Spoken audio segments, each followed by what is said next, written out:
আল্লাহ মরণ তো একদিন হবে, মরণ দিও, তবে তোমার দরবারে আবদার, হাঁটুটা ভেঙে থাকবে, কোমরটা ভেঙে থাকবে, হাতটা মাটিতে লাগিয়ে থাকবে, আমার কপালটা তোমার কদমে ঝুঁকাই থাকবে। আল্লাহ মরণটা সিজদা অবস্থায় দিও।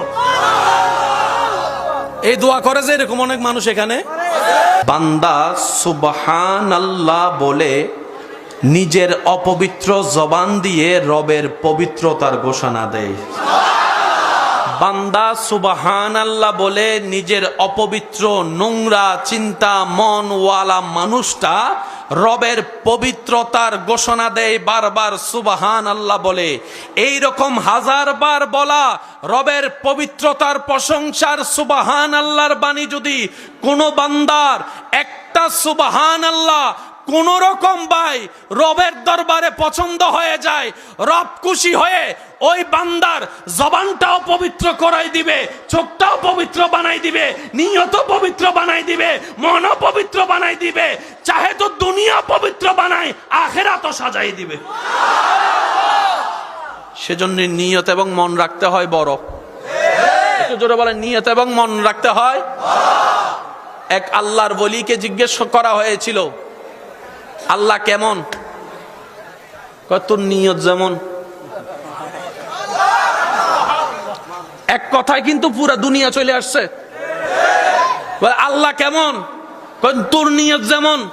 তোর নিয়ত যদি হয় কাহারের, আল্লাহ কাহার। তুই যদি জব্বার মানুষ, আল্লাহ জব্বার। সেজন্য আল্লাহ ওয়ালারা বলে, রহমান নিয়ে আছি, রহিম নিয়ে আছি, যে গুনাহ করছি বাঁচার উপায় নাই, ও রব তোমার দয়ার ভিক্ষুক হয়ে বসে আছি। এখানে যারা আছেন পারলে নোট করেন, না পারলে মনের অন্তর দিয়ে সেভ করে রাখেন। ঘরে যাইয়া ভাববেন, মিললে নিবেন, না মিললে নেওয়ার দরকার। আমরা নিজের লাভের স্বার্থে আমরা সুবহানাল্লাহ বলবো। যে কোনো মাহফিলে হুজুরদেরকে আর বলা লাগবে ইনশাআল্লাহ। আমি অপবিত্র হতে চাই পবিত্র, বানাবে কে? আল্লাহ। তাই রবের পবিত্রতার প্রশংসা করে আরেকবার বলেন তো দেখি সুবহান। যারা দাঁড়িয়ে আছেন তারাও ফুল ভলিউম একবার বলেন তো সুবহানাল্লাহ। এবার বলেন পুরা কোরআন কোথায় আছে?